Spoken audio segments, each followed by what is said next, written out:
The Dave Hooker Show. A presentation of Off the Hook Sports. Objective insight, expertise, top guests. Available on YouTube, Apple, Spotify, and the Off the Hook Sports app. Download now for free. Also available on offthehooksports.com. I compute and obey. Now to Dave Hooker. Ready. What a week. Welcome to the program, and we are loaded up. A Football Friday with Fred. Fred White joins us. So we'll talk a little bit about the Celebrate 98 series. If you haven't seen it, Billy Ratliff is up on the YouTube channel. But on the program today, you want to stay tuned because we've got a lot to get to. Projecting Tennessee's two deep is part of what we'll do via Caleb Calhoun and an article on offthehooksports.com. Also, Julian Phillips transferring from Tennessee. Want to dive into that. And there seems to be issues with players off the field, not necessarily Tennessee, but it's something always to keep an eye on. And then you have gambling. Is that the new issue that has to be dealt with, or is it the old school stuff? Drugs, alcohol, DUI? Those are still serious. I'm not dismissing them, but what's the bigger concern for a college football program? I'm not talking about the safety of people. That is more important, but just in terms of gambling is so accessible now.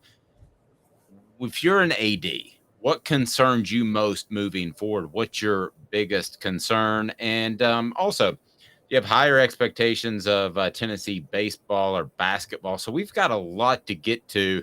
So we're going to jump into that right now. And it is time to talk a little bit of Tennessee basketball. The Vols lose Julian Phillips to the transfer portal. Something I definitely want to dive into because we talk about rosters changing in football, but really moving forward, it could be far more dramatic in basketball because one or two players can obviously make a bigger deal in basketball. Guys will mature later on. So we talk about transferring and all that sort of thing in football, but really you have to be a pretty special player like a quarterback. If you want to take Southern Cal, for instance, and what they were able to do with Caleb Williams bringing him over. I mean, you can have a massive impact, but pretty much just a quarterback. In basketball, good afternoon, morning, Caleb, evening, whenever anyone is watching.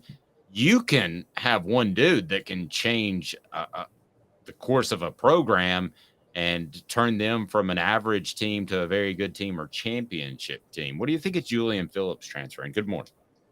I think Julian Phillips is transferring largely because I'm going to give some credit to Rick Barnes all this. And I can't believe I'm saying this. We talked about this last week with some of the roster turnover.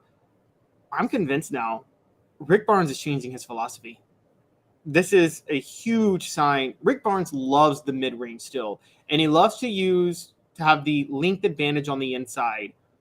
Well, Olivier Kamwa and Julian Phillips have both entered the portal now. These were two starters at small forward and power forward for Tennessee that were really lengthy and used size massively to their advantage. And they're both gone. And what has he gone to get in return? He's gone for sharpshooters. Don't Connect, and I think that's how you pronounce his name. I'm not entirely sure, but I would assume it's Connect. But then also the Jordan Gainey, the son of assistant Justin Gainey. These were both sharpshooters at where they were. That's their thing. They're spot-up shooters. And obviously Santiago Vescovi is back.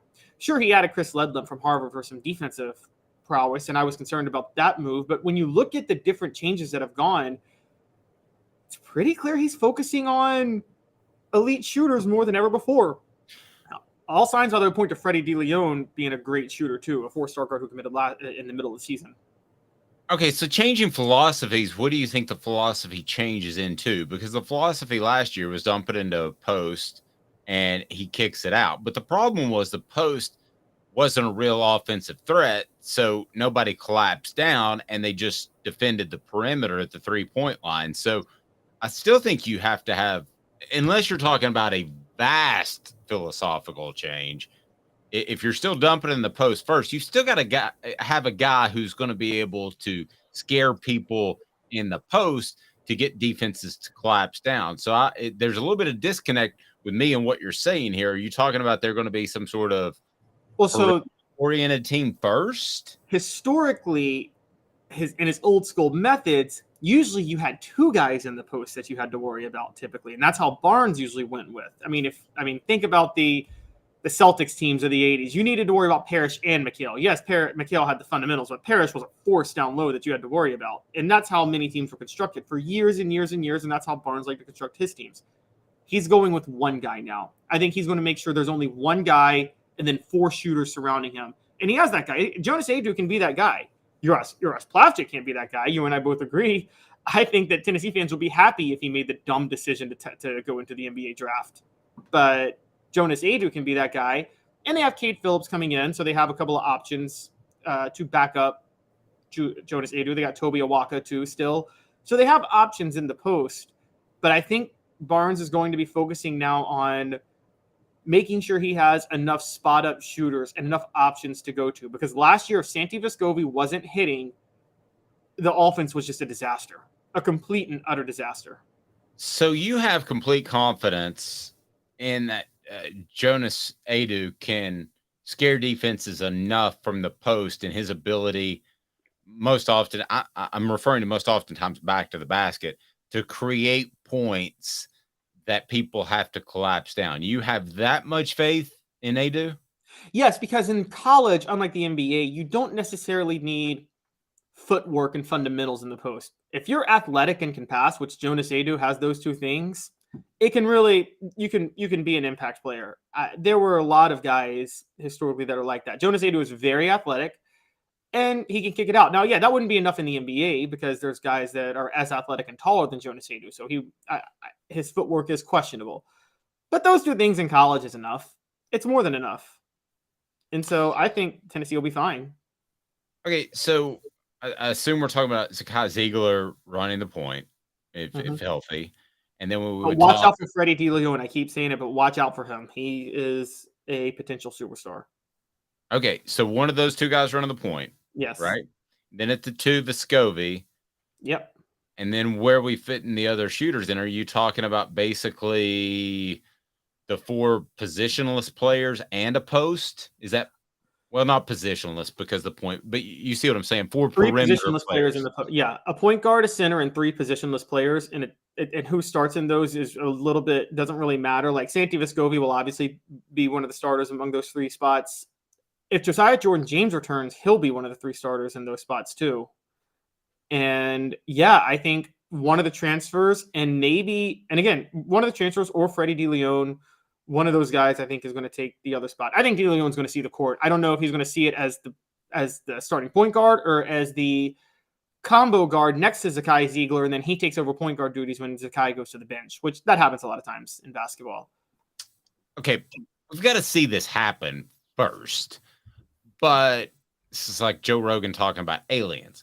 We've got to see this happen first. But that's amazing, man. Yeah, but based off what you've described, I like this team already more going into the season. We're months away, but I like this team more than I did going into last year. If Barnes holds by that, the concern to me is that it's going to work kind of okay and he gets used to it. It's kind of like a tuxedo. A tuxedo you go get and it's uncomfortable to put on and it's a little stiff, but you're like, man, I'll look pretty good in this thing. But you don't put on a tuxedo the next day. You wear whatever the heck you're going to wear, even if it's a sport coat or a suit. So that's my concern, is that he'll never be fully comfortable in this type of offense. And he won't be Tennessee tuxedo. I mean, I could see that, but the personnel he's developing, it almost seems like he's going to be forced to be comfortable in this type of offense. Oh, I forgot about Jemai Meshack. He may start too, and he's more of a defensive specialist. But if Meshack develops an outside shot, watch out. I mean, we're talking a very dangerous team. But I get your point, but it has a lot to do with the way he's constructing the roster, where he is ended up. It's almost he's going to be forced to do this. So 2 years ago, when Olivier Camois went down with the season-ending injury, Tennessee got significantly better after that. They went on a run. They won the SEC tournament. They got a 3 seed in the NCAA tournament. That's because Barnes was forced to play small ball and move Josiah Jordan-James to the 4. That was a huge deal. So if James comes back, you'll have Vescovi at the 2 and James at the 4, I think. And then he'll find he'll use one of the sharpshooters, either DeLeon or somebody like that at the 3. But yeah, I do think he's changing his philosophy this late in his career, which maybe he watches this show. I don't know. You don't even remember. You're too young to even remember the cartoon Tennessee Tuxedo, aren't you? I'm way too young to remember that. No idea. Yeah. What that was. I got called that in South Beach, and I just told the guy, I said, man, if you want to, because I told him I was from Tennessee. Yeah, I was like, if you want to go, we can go. And oh, you were going to fight over that?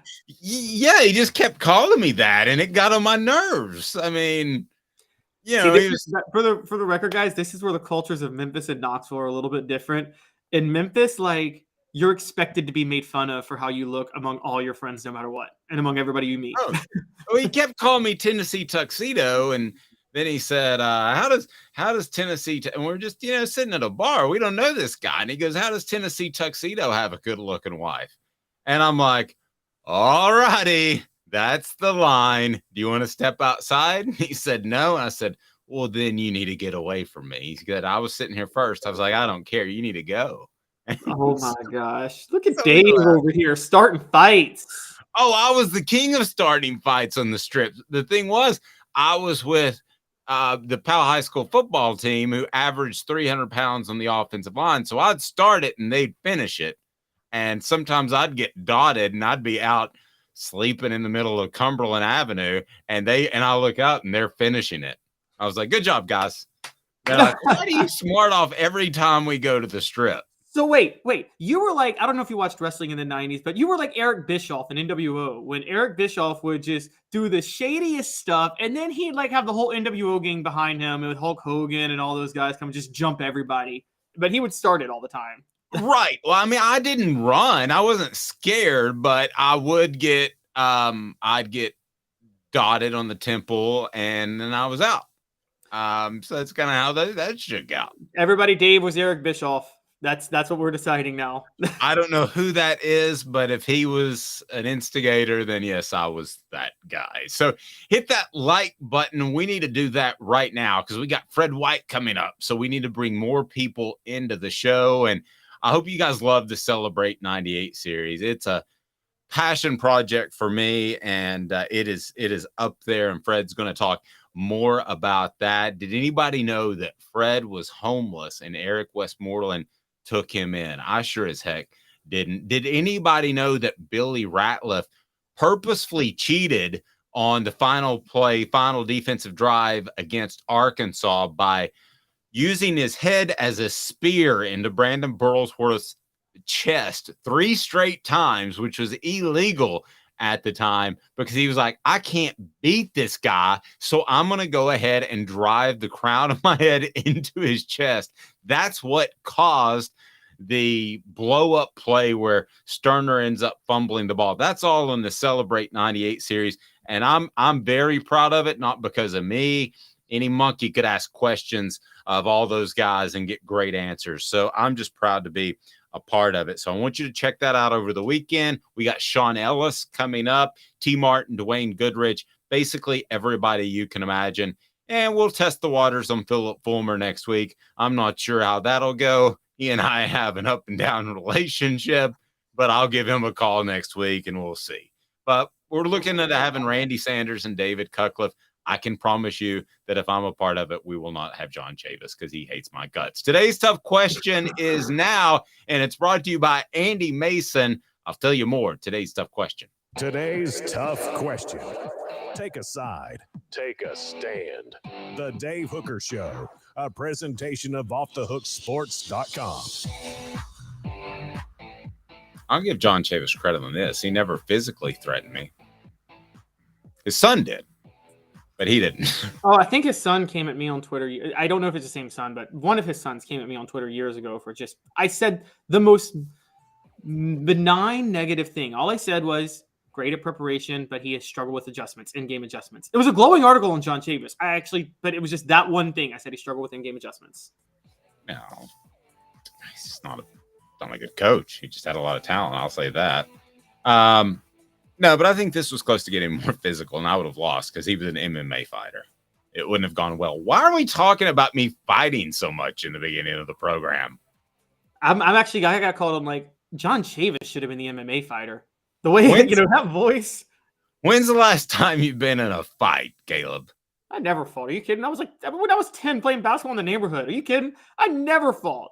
I was not that guy at all. Rebecca says Scrappy Dave. No, I was never afraid of a fight. I also wasn't afraid to lose, which I don't know if that's a good combination or not. But do you ever watch Bill Burr has a stand-up where he talks about how he loves the Pacers-Pistons brawl that happened in 2004? And he said, I love violence. Just not when it's being done to me. But I mean, I love violence. And that's me. And yeah, I tell you, the last fight I was on, I was in the Strip. I was a senior in college. And I didn't say no more fighting forever because I got hurt, because I saw what my buddies, the Powell's offensive line had a Tennessee signee, a Vanderbilt signee, and they weren't even the two toughest guys. That was my best friend at the time. So I saw what happened to another guy, and I was like, I don't want to be a part of it, because that guy might still be sipping food through straws, and that's been over 20 years ago. I don't ever want to see that again. And I was like, I'm not fighting anymore. My wife goes, thank you. Good. We weren't married at the time. It's brought to you by Andy Mason Real Estate, who I grew up with, and we never fought. AndyMasonRealEstate.com. Save thousands or tens of thousands of dollars with AndyMasonRealEstate.com. Best service, best prices in the biz. It's AndyMasonRealEstate.com. Sign up. Rebecca, do not encourage me. Rebecca says, Scrappy Dave, I like it. I don't. No. Okay, so fighting is one of the things that you had to be concerned about back in the day, especially before the Strip was a big, huge apartment complex. And Tennessee's coaches had to be concerned about players getting in trouble. I remember there was one fight in which I can't remember his name, but he absolutely decked a player in intramurals. And he that was, do you remember who that was by chance? He in intramural basketball. What's that? Tony McDaniel. Wasn't that the Tony McDaniel suspension? It was, and could have killed the guy. And okay, so there were all these old school problems, and one that Caleb is going to bring up is DUI, and is drinking, and is drugs. But those are kind of old school problems, and I want to compare them to gambling. So let's use this as a backdrop. What's happening at other schools right now, Caleb, and with other athletes? Because while I think DUIs are on the decline, I think, and it's not, oh, I got away with driving home last night. That used to be my generation, which was awful. And goodness gracious, I would take back a million nights. Not a million, but so Caleb, we have issues going on now still with drinking and driving. What are some of the latest that have cropped up there? So some of the latest are recently Georgia wide receiver Denylon Morissette was arrested early Monday morning for several charges, including a DUI following too closely and speed limit violations. And he's another Georgia player caught in a traffic violation, which there's been a bunch this all season. And again, we've been talking about it. Kirby Smart doesn't seem to care. But beyond this receiver, Denylon Morissette, who actually did play 11 games last year, we find out that Jalen Carter, this drag racing incident that got somebody killed in January, he was driving on a suspended license at the time. That came out yesterday. In between those two, Henry Ruggs, who we all know had his incident 2 years ago, has decided he's going to plead guilty. He's going to face 3 to 10 years in prison. Some people are mad about that. I would say to those people, it was obviously Henry Ruggs did not plan to murder somebody. He should be in prison, yes. But what good does it do anybody to keep him in prison for life? Does nobody any good. Doesn't do the victims any good. It doesn't do society any good to keep him in prison for life when he wasn't actually. This guy's not. He's not a psychopathic murderer. He made a horrible mistake and a horrible decision. Yeah, it was almost over the top though in terms of drive. I mean, if you've ever been to Vegas and been on the Strip, I mean, you just got to be an idiot to speed on the Strip because it's 156 miles an hour. Yeah. yeah. I mean, there's so much traffic even at 4 a.m. I mean that was as dumb as a DUI as maybe I've ever heard of. Okay, I mean that was bad. So I would go harder on him. I've always thought that they should be on work release program and all the money that they make, NFL players, and they have. And Tony Robinson had to do this. He got off on work release to be a scab player, and as soon as the NFL strike was over, Tony Robinson, the former Tennessee quarterback, he had to go right back to prison. So then he watched the Redskins win that Super Bowl that year that he was a part of in prison. So I've always thought that what they should do is they should be on the work release program. They should be able to go out, make their money, and then all of that money goes back to the victims. And they have to show the family of the victims. Yeah. Yeah, the family of the victims, or the victims if they lived but they were severely injured, whichever the case may be. So that's what I would have done. But don't to get sidetracked. I think these are things that have been somewhat addressed. I think these are things that are always going to be around in our society, and you should always be concerned about it. But Kirby Smart clearly hasn't addressed it, but yes. well, no, Kirby Smart had better, and I think that racing is as big or a bigger issue of DUI from a very good source in the Georgia program that I was told. That's an issue because you have that little strip between Athens and Atlanta that it was almost like it was made for racing. I mean, it's just a wide open 4-lane road. It's separated by median. I mean, really, if you wanted to race, that's the ultimate place of any place I've traveled to do it. And I think though that Kirby Smart has a problem there, and I think that he will try to address it. But all of these issues, guys, as far as DUI racing, doing drugs, the stuff that my generation did as kids that were stupid, I don't think are as big of a problem. And I'm going to tell you why. One, I can tell you my kids and their friends, they think alcohol is stupid. They do. They just don't think that it makes much sense. Now, I think there are going to be kids that you have marijuana that's legal now, and we may have some people that still think marijuana is actually absolutely a terrible gateway drug and all that. But I think that even players I talk to think that's a better option if you want to chill out on the weekend or whatever. So that you're less likely to get in trouble with marijuana, I believe.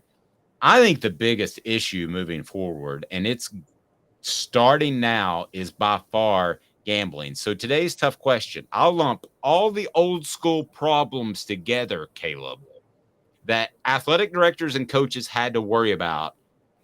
You got all those. I'll take gambling. I think gambling is going to be a bigger problem for athletic directors in the next 5-10 years than everything else combined. So let's say up front, guys, what we're talking about is affecting programs, not affecting society. The old school programs affect society a lot worse. Yes. But I agree. Gambling is going to be a heck of a lot worse because there's no uniform standard. There's really no way to control it. There are no laws on the books right now at all to address this. I mean, every state has relatively the same DUI laws. You can't drink and drive or you have to pay a penalty. There aren't really any laws on sports gambling at all. And it's new. Oh, wait, it's an NCAA violation. Giggle, giggle. So is paying players, but that never stopped anybody. I mean, it's an NCAA violation. That's not going to stop anybody. No, and here's the other problem. If you crack down on gambling, and this is the big thing, which I think they should. They need to crack down. Dave, you and I know this. These 18-year-olds who get all this money, they're going to start gambling then under the table or illegally or having other people place bets for them, at which point they get in bad with really bad people. I mean, we know this. Which is how the Tim Donaghy thing in the NBA went from a 0 to about a 12. Yeah. Or to use this analogy, 25 miles an hour to 150 miles an hour really fast, like within weeks. Exactly. I mean, they're going to start like having, Tony Soprano place bets for them and making deals with the mob. And I mean, I'm serious. I know that sounds crazy, but that's what's going to happen. That's what happened. Look, we firmly believe Michael Jordan, that was a gambling suspension in 1993, 94. He was tied to some really bad people that he was betting on golf games with. You don't think that's going to happen with college football players who are younger than Michael Jordan a lot of times, dumber than Michael Jordan a lot of times? And I just, this is, and what happens when, you know, drug lords, mobs, gangsters are connected to your football program because people are wanting to place gambling bets under the table and not get caught? Travis says, come on, Dave, we were able to gamble in the 90s just as easy. Maybe that just wasn't my vice, but I didn't know how to do that. I could have gotten into a lot of trouble, but it wouldn't have been gambling. So maybe that's just me. I'd fill out a parlay sheet, and if I put $20 on it, that was a lot of money to me, so it didn't go any deeper to that. Now you have kids that have money, and you've got an app. That's so easy. I mean, you could literally do that in less than 5 minutes. So Fred White coming up next. It's a Football Friday with Fred. So stay tuned. Some thoughts that he had on why Tennessee's players didn't receive money at all in the 90s, and he stands by that firmly. We'll go with Fred White in 2 minutes. A Football Friday with Fred on Off the Hook Sports. Family has been creating jewelry since 1986, each piece unique with a story all its own. I'm Rick Terry with Rick Terry Jewelry Designs. I'm a jeweler, and I want to be your jeweler. We're grateful that you chose us to be Knoxville's best jeweler. My family and staff look forward to serving you. So please come see us. Kingston Pike and Campbell Station Road in the heart of Farragut and downtown on Gay Street, right next to the Tennessee Theater. Hi, Mike Davis here with City Heating and Air, reminding you to always dare to compare. Our team provides quality local heating and air service, installation, and maintenance across East Tennessee. We use only the best equipment like American Standard heating and air conditioning for your residential, new construction, or commercial needs. Honesty, dependability, and customer satisfaction have been the cornerstones of our business since 1961. City Heat and Air. Dare to compare. With all that sun, sand, and salt water, the beach is a very relaxing place. Unless you wear contacts. Ow! Open your eyes to the best the beach has to offer with LASIK vision correction from Campbell Cunningham Laser Center. Ah. Do you want to own the more that owns every job? Then get to Vassy Lawn and Garden in Cleveland and get you a Toro. I'm David Vassy, here to talk to you about Toro. With a Toro Zero Turn, you'll get more out of every minute and you'll reach the finish line faster. At Vassy's, we like to say, no matter if you're mowing 3 acres a week or 11 lawns a day, homeowners and business owners alike find confidence in equipment they can trust from top to bottom. Vassy Lawn and Garden, Highway 60 North in Cleveland. Man alive, it's worth the drive. These mountains hold and defend a spirit far better than moonshine. A drink that holds flavor, that becomes necessity. A hard cider made and relished by folk who are as hearty as they are legend. A refreshment that can only be found in one place. With a taste that makes you say, give me 3 bottles of the good stuff. Tennessee Cider Company, where necessity can be found. Who's this guy? Hello, who is it? The Dave Hooker Show. Who? A presentation of Off the Hook Sports. What? YouTube, Apple, Spotify, and the free Off the Hook Sports app. Back to Dave Hooker. All right, let's get to Fred White. Love it. Fred White joins us each and every Friday. Portions of the program brought to you by Tennessee Cider Company, including Fred White's appearance. Go to TN Cider Company. It's phenomenal, and they bring you the Celebrate 98 series, which is up and running. Interviews with Eric Westmoreland and a guy named Billy Ratliff, who made kind of a big play that is on our YouTube channel. Fred, how are you, sir? I'm doing good, Dave. How about yourself? I'm fantastic, man. I'm kind of ready for the weekend, and good to go. A lot of things I want to talk to you about, but one of the things that, so I'm just going to be really honest. Fred, Billy, and Eric and I have, and players in the future, we will have some interesting conversations off the record and off the air, of which I'm not going to share some of that stuff. But one that I wanted to share that really blows me away, and I was talking to somebody who's a huge Tennessee fan yesterday, and I was telling him this, and he just flat out didn't believe it. And I was like, okay, I don't care if you believe it or not. I'm telling you as a friend, they told me this off the record and I believe it. So I think we have this perception that everybody had their hand out and that boosters were given $100 handshakes at the very least. But I'm going to go ahead and share something off the record. Fred and Billy and I talked about that. Fred, you guys didn't take any money, and I'll stake my reputation on it because I know you as a very, very close friend, and you didn't for one big reason. And why was that? You didn't want to get in trouble or get caught. Because you got in trouble, you got caught. You couldn't play anywhere. Not just at University of Tennessee. You couldn't transfer and go anywhere and play. Your career was over. That was it. That's true. And you also would have hurt the university and maybe a chance at a championship. And I think you said something, you would have let your teammates down. How big of a factor was that? Absolutely. You didn't want to let your teammates down. I recall when Coach Fulmer came into the room, 98 year, and it's a locker room and team meeting room. And they tell us that, one of our guys, one of our leaders had taken some money and he was going to be ineligible for the season. And then they brought up Al Wilson. You could hear a pin drop in the room. Oh, wow. Al went up there and gave a fake apology. It was all a setup. They had got him to, set him up to do this. But the room was so quiet. And we were sitting there trying to figure out, what are we going to do with our football season?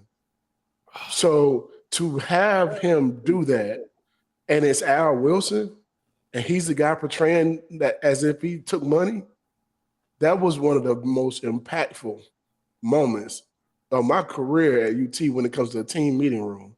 Because that, you knew at that moment, dang, we're not going to be able to play with one of our best players on the team. Like our leader, he took money? What? Thank God it was a prank. But that was the message. That message hit home for everybody because it made you realize, like, whoa, wait a minute. If you take the money, man, you're done. And you do hurt your team. Wow. Okay, so the bond, you don't want to let each other down, but then it's kind of cyclical because you're all broke. Yeah. You were telling me about cookouts that people would throw in $20 if they had $10, $5 if they had $5, or $0 if they had $0. And I think it was Tyson Park. Mm-hmm. And so everybody being broke brought you together because it took a collective, not like the collectives now, to have a cookout. It took a collective to have a cookout. So they would give you $15 after a football game, right? That $15 was supposed to feed you for Sunday, right? Because the cafeteria was closed. Because the cafeteria is closed. You have one meal on Sunday. Cafeteria closed after breakfast. If you don't make it to breakfast, you're pretty much, that's it, And after breakfast, you don't have anything else outside of that's open. You have to feed yourself. That was the rules back then. And think about something. You get $15. You're probably gonna go to Gus's or somewhere on the strip and get you a meal after the game. They didn't have a meal waiting for us after the game like these guys do. You just got $15. That was it. So you took $5 of those dollars to probably buy you a Gus burger or, shout out to Gus's on campus. But, that's probably because it was like $5 and some change. So, now you got $10 left basically, and you may spend some of that too to eat the next day. So we were doing cookouts and guys just whatever they had left over would be $5, $3, $2, whatever it may be. Somebody may have 10, Somebody may have 8. Whatever you had, you bring it to the table, and we're gonna go get money, get food. And Eric Westmoreland, there's not gonna be a guy that played on the defensive side of the ball that don't tell you about this same thing, about how we pool money together to have cookouts. I can go all the way down the list. Sean Ellis is gonna talk about it. Darren Walker's gonna talk about it. Jeff Coleman's gonna talk about it. Al Wilson's gonna talk about it. Dion is gonna talk about it. Dwayne Goodrich is gonna talk about it. Steve Johnson, Cozy, every last guy that we bring on, gonna bring this up. Wow. Every last guy. You remember the cookouts we used to have? Yeah, man, we used to pool our money together. Absolutely. I can't. And you guys are doing monumental things, and I just can't imagine if, sending my son off, which was the age that you guys were, and here he only, especially if I didn't have anything to give him, he's got $15 to get through, basically almost like 36 hours to eat, and it just, that to me really stood out. Caleb, jump in here. Portions of the program brought to you by City Heating and Air Conditioning, cityheatandair.com. Integrity matters. They've been in business for 50 years, so you know that you're going to be taken care of. That HVAC unit may not need to be replaced, may just need a part or free on. Caleb? Fred, how much of what was happening in the 90s did that have an impact on you guys too? And what I mean by that is when you were being recruited, you were part of the 95 signing class, I believe, right? Yes. And that was right as Miami went on probation. That was just as Auburn was coming off probation. Alabama had the Antonio Langham scandal, which had them on probation, that they had to forfeit all their games. How much of that weighed on you? Like, oh, this is really serious. Because that seemed like you hate to say this, but the golden age of the NCAA bringing the hammer down on teams. Yeah. Hey, we got to keep in mind when the team that I committed to was Miami, and they went on probation. Alabama was a school I wasn't going to go to because they tried to lie about them being able to go, getting ready to go on probation. And then Ole Miss, it just came off probation. And you know what I mean? So, like, that's why you don't take money. Like, man, I can't take no money because you don't want to be the guy that got your team in trouble. Because the guy's going to look at you different afterwards. You have let them down. That's not, you just didn't want to be the guy. Now, did somebody take some money? If they did, I didn't know about it. That bond that just kept that's the theme of the series, is that bond that just kind of keeps cycling to make good things happen and to save lives, basically. So I'd encourage people to check it out. But Fred, there's one thing I want to throw at you. So I see that high school teams will play each other in a spring game. And that's different from college. I realize that. But I'm curious what your thoughts would be if, let's say, Tennessee played Clemson in a spring game. Is that something that's even doable? Because the spring games are kind of boring right now. What's just, and the thing I love about Fred, if I come up with a stupid idea, he'll just say that's stupid. But what do you think? What would you think about that to draw a little bit more interest into spring games? It's pretty bland this year. I mean, spring game ain't really it's not really a game. It is kind of to showcase what you have. You're building for the next year, really. I don't put any stock in the spring game, not an ounce of it, because some of the guys that are going to be playing on Saturdays during the fall won't even really suit up for spring game. You're only going to see snippets of guys. It's really to come and see the young guys more than it is to see a guy who's a superstar on the team. You know what I mean? Like, those guys aren't going to play that long in the game. Yeah, I mean, you want to come see a guy like a Nico or one of the receivers that came in. These are the guys that you want to see, the young guys. You want to see what they look like. How much did they progress? That's more so than anything. So if we were going, you would sell tickets, yeah, but you also risk having an injury that could end up lasting all the way to the season. I mean, I don't feel like there's a need to play another team So you're just saying it's a stupid idea by Dave. It's not my first, won't be my last. No, I'm not gonna say it's a stupid idea, but because quite frankly, they might do some stuff like this. But I just look at it like it's an extra game that you really don't have to play, and it's an opportunity to get injured. Yeah. Anytime you put it up, shoot up the pass, man, it's an opportunity to get injured, especially when you're going against somebody else. I mean, yeah, they do it in high school. This is college, you know. Yeah, so it's Leave a little it like bit it different. is. Yeah, it's a little bit different. I mean, they do the scrimmages team to team in the NFL, which I always thought was interesting. I don't see how tempers don't flare more often, but they always do, Fred. We always see a tussle. They do. And So, I think it's something about the element of surprise. Let's say you have to play that team later on, and we play Clemson in a spring game, and then all of a sudden, now we got Clemson in a bowl game or a playoff. I'd much rather play them in the playoffs. Yeah, fair point. Speaking of the spring game, I'm mixed on Cam Seldon, running back, and I know you watched it, and I know you talked to people within the program. We've seen a lot of guys like Kirsten Biggers come through and have good springs, and I like Dylan Sampson a lot. We obviously know what Tennessee's going to get out of Jabari Small and Jalen Wright. So is Cam Seldon a real thing? Should we be buying him for the upcoming season, or was that a guy to take on some carries in spring camp? Oh, no. I think he's a real deal.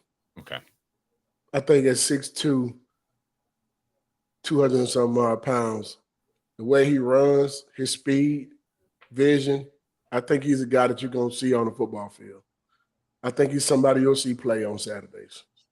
He's going to find a way to make some time in there. Dylan Sampson, I think, he might be the best of them all too.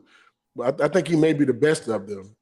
We have a good problem to have right now in our backfield. You can't never have too many. I mean, if you look at what we had, Jamal Lewis went down, we plug in Travis and Travis. I mean, you can never have too many. I mean, and the next year, our senior year, we have Travis and Travis, and we bring in a guy by the name of Ontario Smith. So you can never have too many home run hitters in your backfield. I mean, that's a good problem to have. The problem you're going to have is trying to figure out how to get the ball in all their hands and keep them happy more than anything. Fred, it's funny you bring up the Travises. How much did I can't remember if I talked to you about this last week or not, but I remember I know we've heard a lot of stories. You guys all knew how good T. Martin was, and no one else did. But were y'all surprised, or did y'all know that Travis Henry would be able to just so easily adequately replace Jamal Lewis when he went down in 1998 after the Auburn game? I'll say you can't replace a Jamal Lewis. First of all, you can never. you can't replace a Bertier. Oh, remember the Titans? There we go. Is that the game where they call a reverse on the last play and it goes 80 yards for a touchdown? Like that would never happen in real life. Okay. I think that happened to Happy Gilmore too. Or no, not Happy Gilmore. What was the Adam Sandler football movie? Longest Yard. Longest Yard, yeah. No, yeah. Adam Sandler.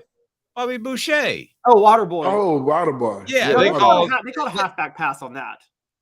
But it was a reverse. But he passed it. Yeah, but it was a reverse thrown back to the quarterback on the last play. like anybody would ever fall for that. I can't remember Caleb's question. What was your question again, Caleb? I remember the question. Okay. So you can't replace Jamal Lewis. If Jamal doesn't get injured, we're in a whole different. We wear everybody out. There's not even a close game past Florida.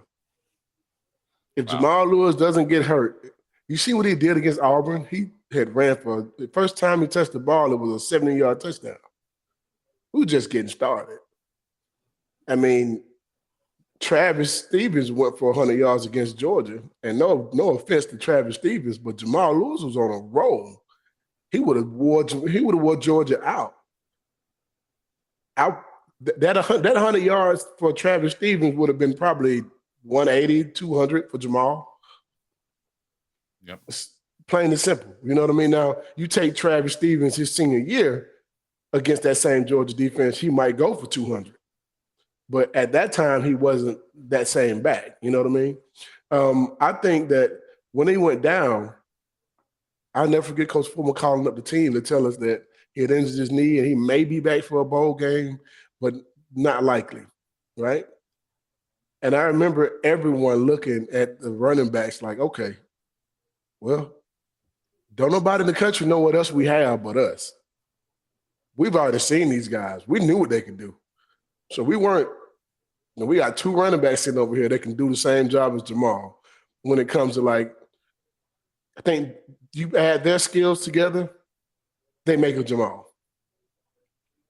Yep. And you talk about overcoming injury. A lot of people forget that Al was beat up that year. Yeah. And that speaks volumes, but it was amazing how he was still a leader on the sideline. I'll never forget him having that towel and being halfway on the field cheering you guys on. Man, leadership comes regardless of whether you're on the field or not.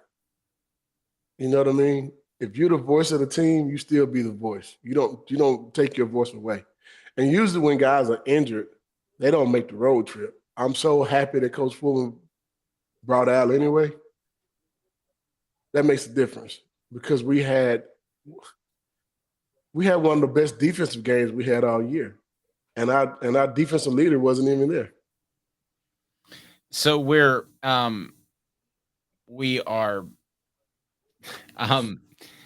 looking at this season, and Eric Westmoreland, I think you acted like it was the first time he said it, and on our recent video that's on our YouTube channel, but he said you were like the uncle.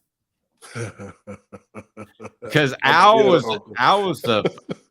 I view Al as the fiery dad who comes home mad after work, and Fred's kind of the uncle that calms down everybody and the guy that you can go to for advice. What did you think of him calling you the uncle? You know, I don't think anybody had ever explained it to me that way. But I get it. I take it as a sign of respect too, because I could see myself as being the uncle because I was. So for most of the young guys that came in, that's, show y'all the right way to do this. No, you can't do it this way. You got to do it this way. This will get you in trouble. I know because I already did it. And I'm a Jay-Z guy. Hov did that. Hopefully, so you wouldn't have to go through that. So don't. That's my workout song every day. Don't follow my footsteps and do what I just told you not to do. I told you don't do that. Don't do that. That'll get you in trouble. So basically, what you're saying is, I like to refer to Caleb as Aunt Calhoun. What? So Fred, what you're saying is you were the guy that took the player under your wing and warned him you want to come to me before you want me to come to you before Al comes to you, is what you're saying. You want me to come to you before the coaches get on you. You want me to come to you before you're in the breakfast club, which means you got to check in every morning. Hey man, you don't want to do all that. If you want some freedom, do this. Okay, you want to listen to me? Let me show you what's going to happen. Here it is. I've seen plenty of guys come in here as one of the top players in the country and leave in 2 semesters. I mean, it's one of those things where I did make a lot of mistakes my freshman year. I was mischievous. I did get into fights. And I also would tell them not to fight and then go pick the fight with whoever they were ready to fight with. I promise you, if you were on campus and one of my freshman guys came back to me and told me somebody was bothering them, you got a problem with me now. The coaches used to always wonder why I was in so many fights. Don't let one of my freshmen come back and tell me somebody bothered them on campus or was talking trash to them. Oh, you talk trash to my freshman, you got to talk trash to me. And I'm coming. So I don't care if you don't like me, but you're not going to bother my teammates. Plain and simple. Who you want to fight? You want to fight them? Well, you got to fight me first. I promise you're not going to win this battle. So, because we talked about this earlier, Fred, before you were on the show, were you ever hanging out with Dave and he started a fight knowing you had his back just because he wanted to? Yeah, we were talking earlier, Fred. I got a story though. Okay, okay, what's the story? Oh man, can you tell it? Am I going to be forever embarrassed? So we went to Atlanta. We were recruiting Eric Berry. I was covering you. You were covering. I was trying to, I knew Eric already, but like we went to the. So my cousin comes to get us, and we go to this club. Right. I remember we walked up to the door. Dave was like, "You sure I can come in here?" I said, "Man, you and me, we going anywhere we want to go. What you talking about?" Oh my God. You should see Dave walk in the club. It was so hilarious. And my brother was like, "I got you." My cousin was behind him like, you good. We got you. You all right. Ain't nobody gonna bother you. Yeah. I think I immediately went to the bar and got some liquid courage at that point. You did. Yep, you sure did. Oh, Lord. And then for reasons we won't get into, somebody named Austin Price. I'm not going to talk about Austin. Yeah, no, I'm going to talk about that. But he had to sleep on the couch in the hotel lobby. Portions of the program are brought to you by Craft Treats. Go to crafttreats.com, and with crafttreats.com, use the promo code Off the Hook. Use the promo code Off the Hook. You get 20% off of CBD treats that we probably could have used to chill us out a little bit, and it helps with digestive issues. It also helps with your pet's anxiety and your pet's arthritis. My dog has arthritis and takes it, and it's fantastic. So go to crafttreats.com, use the promo code Off the Hook for all their treats, CBD or otherwise, and get 20% off. That's the promo code Off the Hook. You mentioned Al Wilson. In that interim, you're still very tied into the university. You still, I mean, Fred, for those that don't know, he'll have players that will call him that played 7, 8, 10 years after and say, "Hey, what do you think about maybe this business deal or this sort of thing?" And who's the best leader do you think that Tennessee has had since Al Wilson? It's a tough one. If you got 2 or 3, throw them at me. Yeah, that's a tough one because I don't think nobody can measure up to what he did. Well, no, nowhere close to him, but just in the time period since. Who has been a great leader for Tennessee? And Caleb, maybe you have some ideas. I got one already in my head, but I'll see where you guys go first. So it's almost like you're asking. Let me just kind of give you what I'm thinking, okay? So Reggie White's one of the greatest players to ever play the game at Tennessee, anywhere. Well, who was kind of in that same light with him? It ain't really nobody there. Yeah. So basically what we're talking about is Al was Mount Everest, and we're talking about somebody that might be the equivalent of a small hill in Powell, Tennessee. So see that's the difference though. Like our coaches gave us the ability to be our own leaders. Yeah. They didn't have to create us to be leaders. We became our own leaders by what we did and how we acted and our integrity and our character. You can't manufacture a leader. And that's what I think has happened over the years since us. Somebody, because he's the running back or because he's the quarterback, he has to be a leader. That might not necessarily the truth. So I look at leadership differently. Most of these teams we've had lately had coaches that wanted to be the leader of the team instead of the players lead themselves. So I can't really look and see who I would think would be that. You know what I mean? Like, so who was yours, Caleb? Who was your suggestion? I was going to say, and again, not close to Al Wilson's level at all, but I thought Don Henderson was a pretty good leader of the 01 Tennessee team, which was the closest team since the 98 team to getting to a national title. You know who I'm going to say? The two guys I will say. I thought Kurt Magid and A.J. Johnson did a good job of being leaders. Yeah, the 2014 team. That's right. I thought they did a really good job of being leaders. and that's who I'll go with. And then I think the obvious one, but we're talking so recently, is Hendon Hooker. When I interview Cooper Mays and Jacob Warren for the Vol reports, I mean, there's this kind of, they have a similar admiration in a different way. I'm not talking fiery leader, but he can get fiery from what I've been told. But they have the same type of admiration for Hendon Hooker that you guys had for Al Wilson. It's the same type of feel. Mm-hmm. I don't think that's a huge stretch. Do you? I don't think it's a huge stretch. I think he's a good leader too. But I also think Joe Milton's a good leader. I think he's going to be one. I think he's done a really good job of being, being a leader, man, everybody respects you. Everybody on the team respects you. And they don't just respect you because you got a name. They respect you because of the work you put in. That's why we respect Al so much. He demanded so much out of us. But if you watch him work, you would have to work as hard because he worked his butt off. So, I think the leadership came from watching him not just talk the game, but live it. Put in the work. Do all the little things right. Those are the things that make a good leader. And I think that's what Joe does, which I think is the reason why he's going to have a good year this year coming up. Now, I've heard the same thing. I've heard a different type of leader than Hendon, but definitely a leader. Fred, Hey, sorry. Go ahead. I was going to say, Fred, the way you talk about Al Wilson, I just wanted to ask your thoughts. I'm sure you saw The Last Dance, the Michael Jordan documentary a couple of years ago, and there was this debate on whether Michael Jordan was too hard on his players. But it seems like based on your experience with Al, you totally would have embraced playing for Michael Jordan and what he did in practice. Am I right? Absolutely. Because, man, here's the thing. If you're going to play any sport, especially football, you need to be mentally tough in the first place.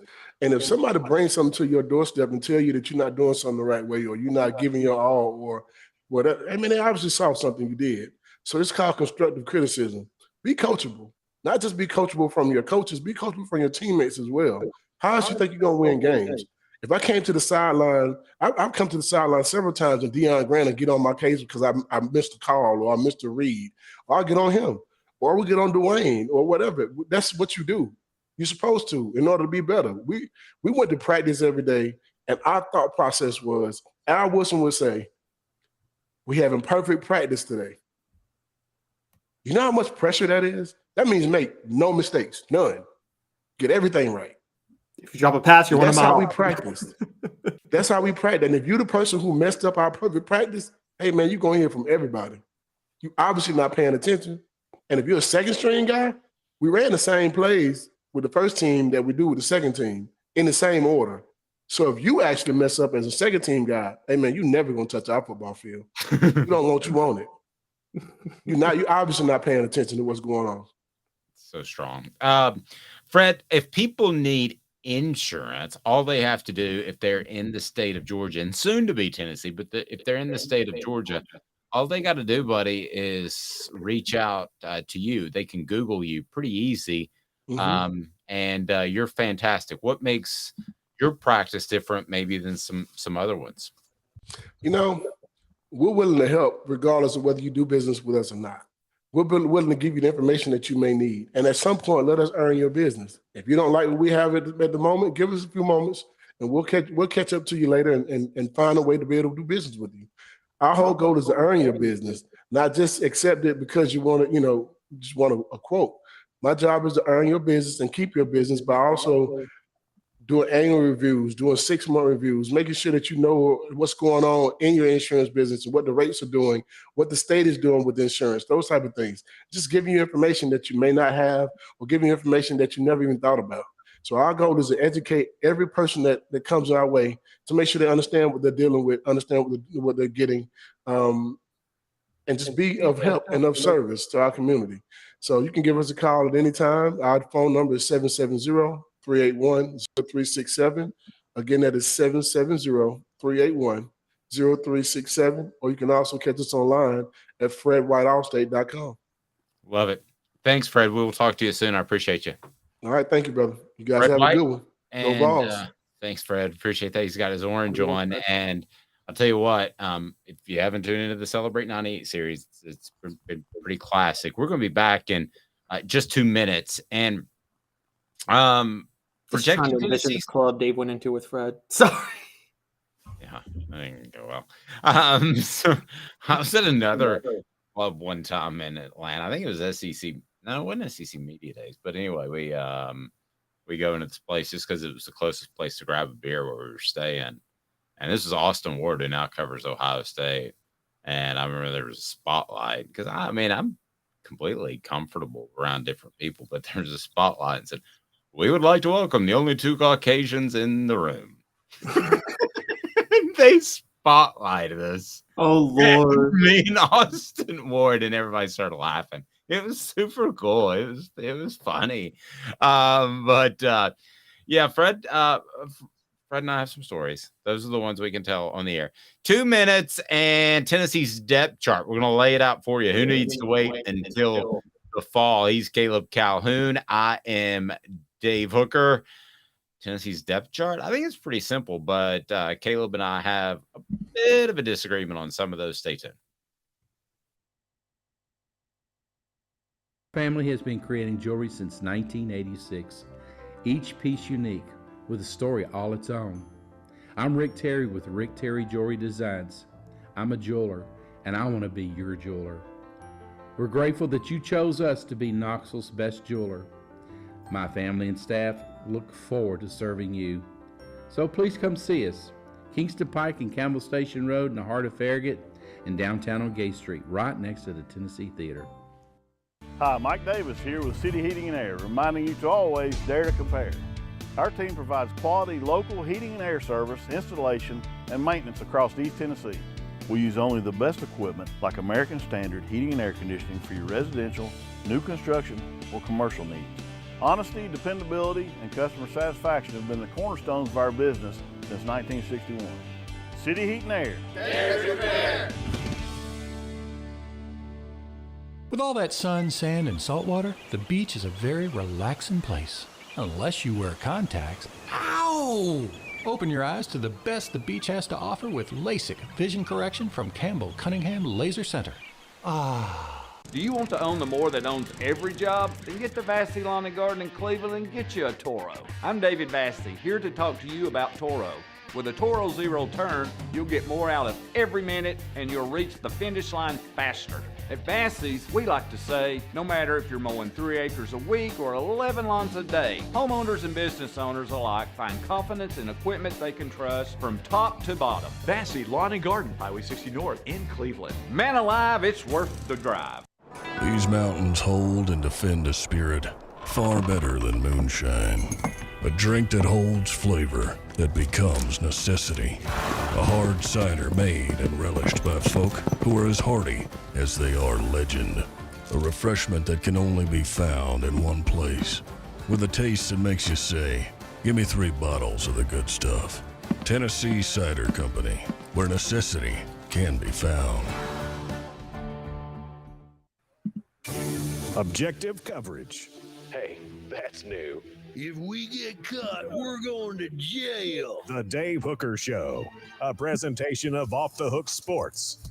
YouTube, Apple, Spotify, and the free Off the Hook Sports app. I'm going to need to see some identification. Back to Dave Hooker.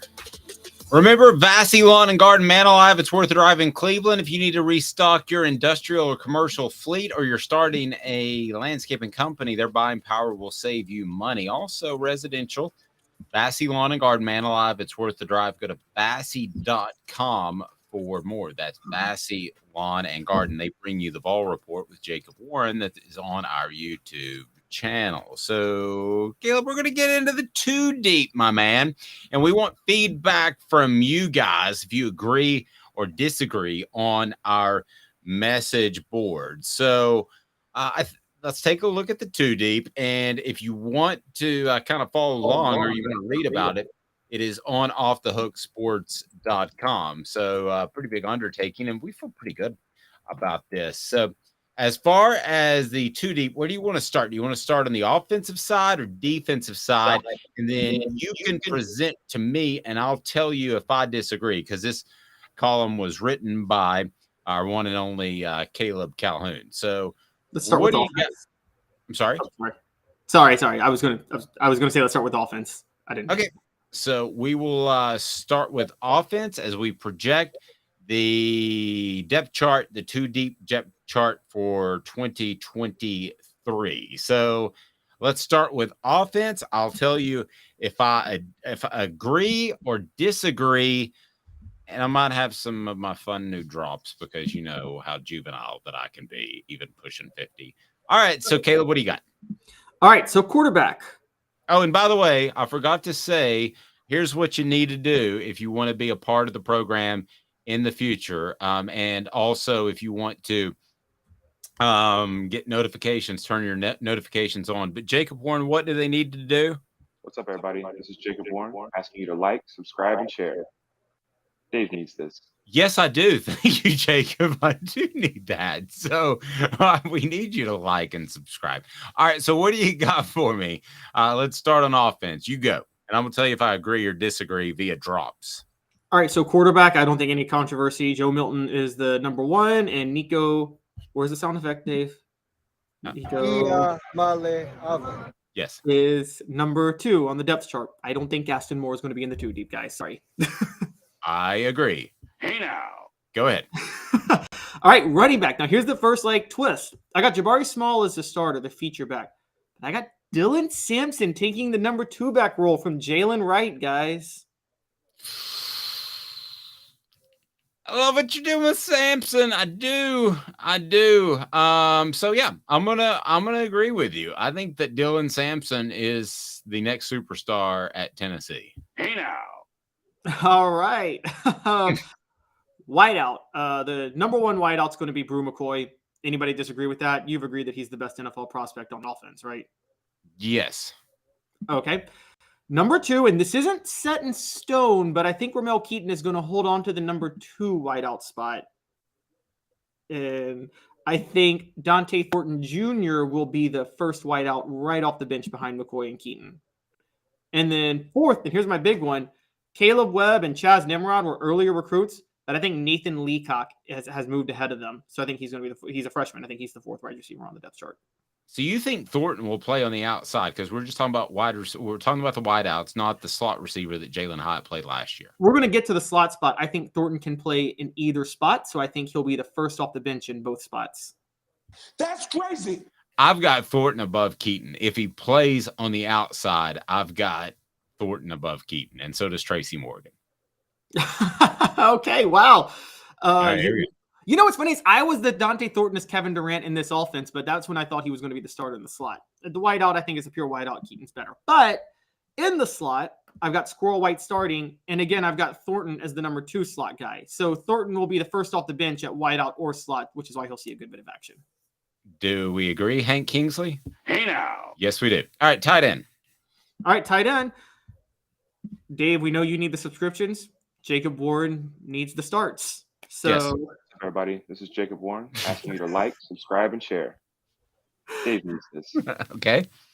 Going to be the starter at tight end. You got Jacob Warren and McAllen Castles.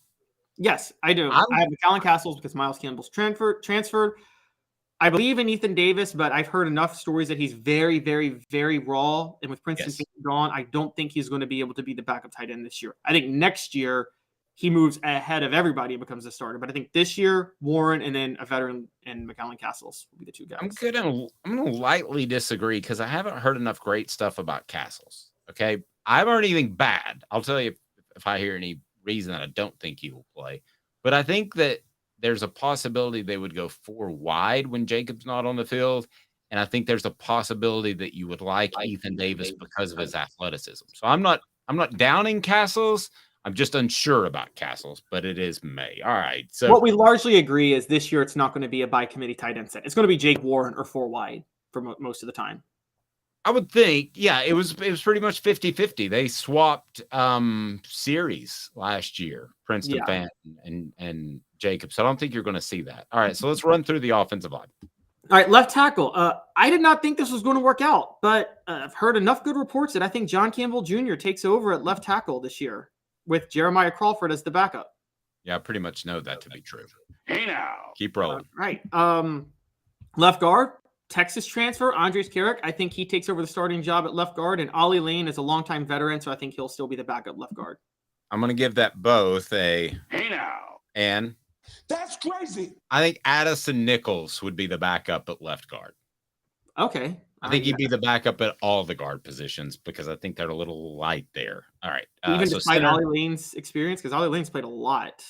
You think? Yeah, I just feel like somebody I talked to actually yesterday, coincidentally enough, that it would be Nichols. But if they had two guys go down, which is very possible in the SEC, I think Lane's right there. But go on to center. Okay, so my center, and this is why I didn't have Addison Nichols in the guard spots. I've got the obvious Cooper Mace starting at center, but then I've actually got Addison Nichols as the backup center. And I think they're going to want to get him as many reps at center as possible so he's ready to go in case Mace gets hurt. I believe that's absolutely correct. Hey now. All right. And so right guard, you're probably going to disagree with me on this because you did with left guard. You'll agree with the starter, Javonte Spraggins. But again, I think because Ollie Lane will be the first guard off the bench behind Carrick or Spraggins. So I got him as the backup again at right guard. Okay. I could roll with that the same way I did left guard. All right. Right tackle? And right tackle, Gerald Mincy moved over. I think he's going to be the starter there. And I think he's not Darnell Wright, but I think he's a potential star. So I think he's going to be the starter. And Jeremiah Crawford is going to back up John Campbell Jr. and Gerald Mincy. He'll be the first tackle off the bench behind Campbell and Mincy. My thoughts on left tackle are this. First portions of the program brought to you by Campbell, Cunningham, Taylor, and Hahn. I do not have any problems with my eyesight far away or up close, and it's pretty awesome. So you need to check them out. And Campbell, Cunningham, Taylor, and Hahn also has the vision centers to take care of you, and their vision centers are simply awesome. As far as right tackle, it's going to be a fall off there, but I think that's the absolute direct decision that Tennessee will go in. All right. Do you want to turn it to defense now? Yep. And they finally seem to have the depth they need at defense. We'll start with edge rusher, which, as you know, edge rusher and defensive end are a little bit different. The edge rusher could play with his hand down or his hand off, and it just depends on what they want to do in the moment. I think the starter for that one will be Roman Harrison. I know we all believe in Joshua Joseph's long-term potential, but Mike Eckler all but basically said Roman Harrison was ahead of everybody in spring camp. And I don't think he's a veteran. He was third on the team in tackles for a loss last year. So I think Harrison holds it. Joseph is right behind him. Okay. I can roll with that. I'll give that a big. Hey now. All right. Defensive tackle, Amari Thomas is obviously the top defensive tackle. We agree with that. And then I'm going Bryson Eason will be the number 2 guy, Karat Garland, the number 3 guy, and DeJoun Terry, number 4. And for the record, Elijah Simmons, Nathan Robinson, and Arizona State transfer Omar Norman Lott will all be part of the rotation. I think the 3 main guys will be Amari Thomas, Bryson Eason, and Karat Garland. Elijah Simmons is the X factor. He has the ability, if he gets mean and aggressive, he could, I'm not comparing him to Reggie White, okay, but, Reggie White was soft a little bit his junior year and then had a fantastic senior year. So if you see that sort of jump, I think he has that sort of ability. He could be the guy at the end of the year that, if he has the right mentality we're talking about, is the breakout player on this football team. I believe that. I'm not saying it'll happen because mentality is a big part of the game, but it could happen. So I would add that in there for a little bit of context. What else you got? Okay. Would you say Thomas and Eason will be the main starters in the middle, though?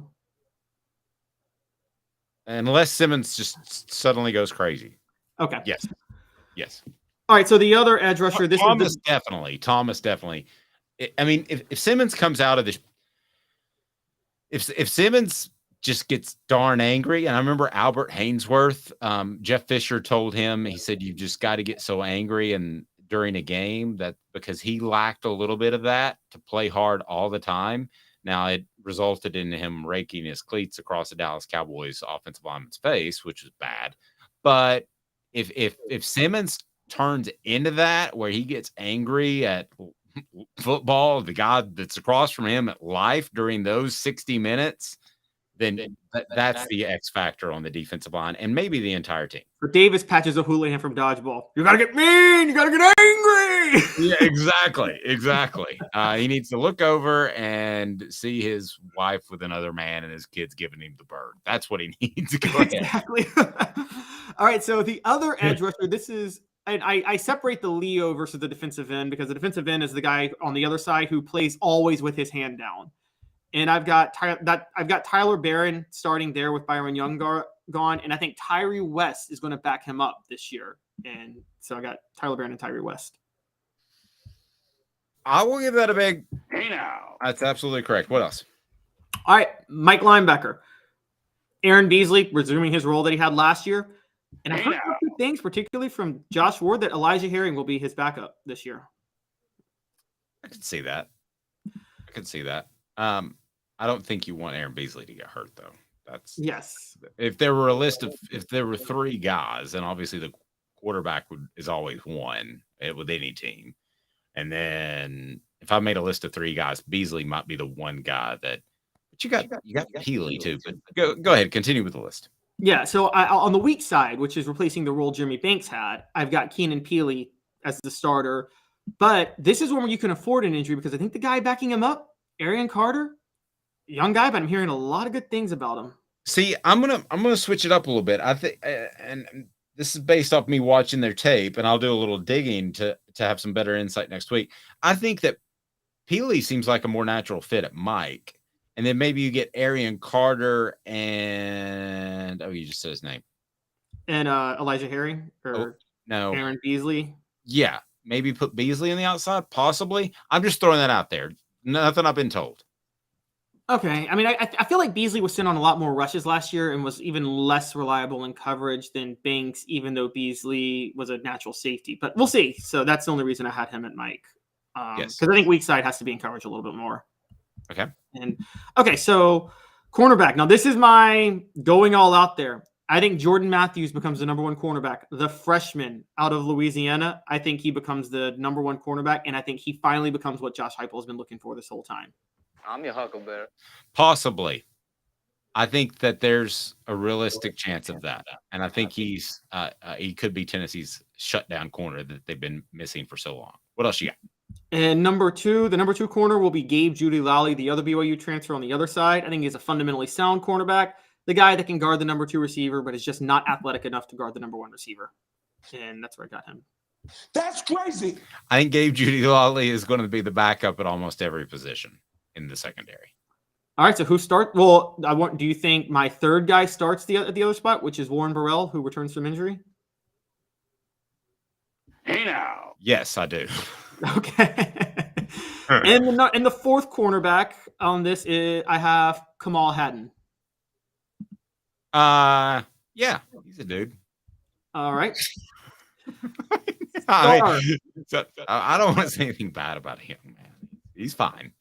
He seems like a great young man. He's a really nice guy. Yeah. Oh, you know what I need to do? Why don't you shut the hell up?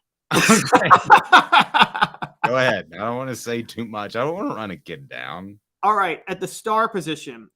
All right, I'm going to be a little mean here, but Tamarian McDonald was a starter all last year. I don't think he's in the rotation this year. I'm sorry. I just think he was so awful last year. I'm sorry, Tamarian. I hope I didn't sabotage a negotiation you had with him on the show, but no. So what? But we're not going to say this about any player. You suck. Okay. So, but seems like you're close to that. So I want to get far away from that. He's a fine young man. He's doing a great job.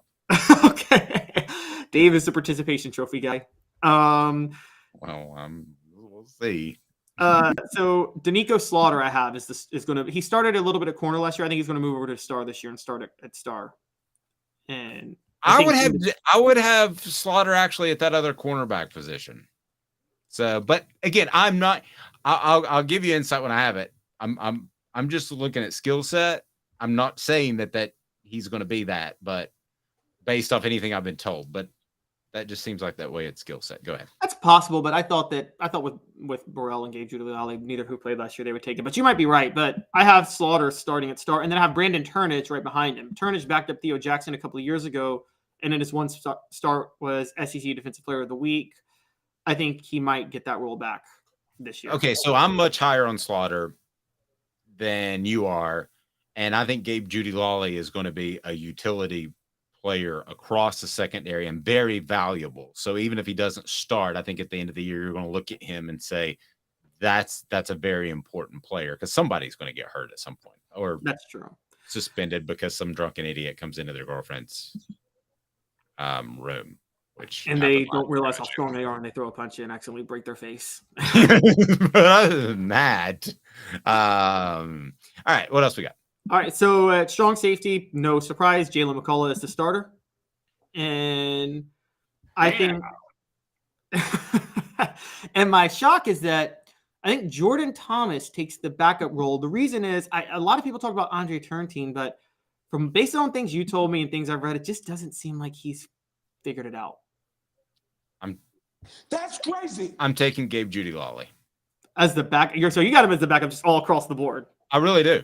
Yeah, okay. I think he's a smart guy. He's going to learn all the positions, and I think he's definitely going to be the backup of the two safety positions. And in a pinch, he would be able to do so at cornerback. All right, and that's then my pinch. My free safety is the utility defensive back of last year, and the guy who I thought really emerged towards the end of the year, and that's Wesley Walker. I think is going to replace Trayvon Flowers at free safety. Hey now, love that. And behind him will be the son of Rodney Harrison, Christian Harrison, who I feel like is football smart. And if there's one position in the secondary that, I mean, they all require football smarts to a degree, but the one that requires the most football smarts is free safety. So I think Christian Harrison will be ready. Say wham. I'm with that. All right. Trying to figure out a way to work in that draw, but that one may go away. All right. Do we have anybody left, or are we good? Well, special teams, I think Charles Campbell starts at kicker. Jackson Ross, the rugby dude, starts at punter. And Dylan Sampson will be the kickoff returner, while D. Williams is the punt returner. And don't underestimate this, guys. Matthew Solansky is the long snapper. With Morgan Cox still in the NFL, Tennessee football is long snapper you. It is. It's been punter you. I mean, you just stop by Knoxville and you become an NFL punter. Ask Tommy Townsend. Yes. So there we go. Weekdays, 10 a.m. Check out the Celebrate 98 series. Don't forget to do what, Jacob Warren? What's up, everybody? This is Jacob Warren asking you to like, subscribe, and share. Dave needs this. Yes, he does. He's Caleb Calhoun. I'm Dave Hooker. Hope everybody is having a fantastic weekend, and we will talk to you each and every weekday at 10 a.m.